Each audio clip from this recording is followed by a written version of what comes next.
கட்சிக்காரங்க இயக்கத்துக்கு தலைவரானதுனால தலைவர்னு கூப்பிடுறாங்க. முதலமைச்சர் பொறுப்பில் இருக்கிறதுனால முதல்வர்னு அழைக்கிறாங்க. இப்போ இருக்கிற இளைய தலைமுறை என்ன அப்பான்னு அழைக்கிறத கேட்குறப்பவே ரொம்ப ஆனந்தமாக இருக்கு. காலப்போக்கில் மற்ற பொறுப்புல எல்லாம் வேற யாராவது வருவாங்க. ஆனால் இந்த அப்பா என்ற உறவு மாறாது.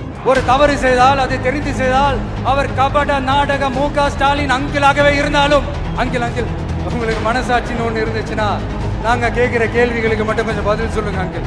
நீங்க நடத்துற இந்த ஆட்சியில நேர்மை இருக்கா, நியாயம் இருக்கா, ஊழல் இல்லாம இருக்கா, சட்டம் ஒழுங்கு சரியா இருக்கா, பெண்களுக்கு பாதுகாப்பு இருக்கா, பொதுமக்களுக்கு பாதுகாப்பு இருக்கா, இயற்கை வளங்களுக்கு பாதுகாப்பு இருக்கா? சொல்லுங்க மை டியர் அங்கிள், சொல்லுங்க. டாஸ்மாக்ல மட்டுமே இது வரைக்கும் 1000 கோடிக்கு மேல ஊழல்னு சொல்றாங்க.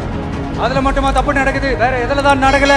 உலகத்திலே மிஸ்டர் கிளீன் ரெக்கார்ட்ஸ் எல்லாம் உங்களுக்கும் உங்க கூட இருக்கிறவங்களுக்கும் மட்டும்தான் அங்கிள் கொடுக்கணும். இதை பார்த்து வாயே இல்லாத ஊரு கூட வயிறு வலிக்கு சிரிக்குது. பெண்களுக்கு 1000 ரூபாய் கொடுத்துட்டீங்கன்னா போதுமா அங்கிள்? அப்படியே அது மூடி மறைச்சிடலான்னு பாக்குறீங்களா? படிக்கிற இடத்துல, வேலைக்கு போற இடத்துல, வெளியில போற இடத்துலன்னு அவங்களுக்கு பாதுகாப்பே இல்லைன்னு ஒட்டுமொத்த பெண் பிள்ளைங்களும் பெண்களும் கதறாங்க. அந்த கதறல் சத்தம் ஏதாவது உங்க காதுல கேக்குதா அங்கிள்? இதுல வேற உங்க அப்பான்னு கூப்பிடுறாங்கன்னு வேற சொல்றீங்க. What is this uncle? Is very very wrong uncle, is very very wrong. எப்படி கேட்டாலும் இவங்க கிட்ட இருந்து எந்த பதிலும் வரப்போறதில்லை. ஏன்னா இருந்தா தானே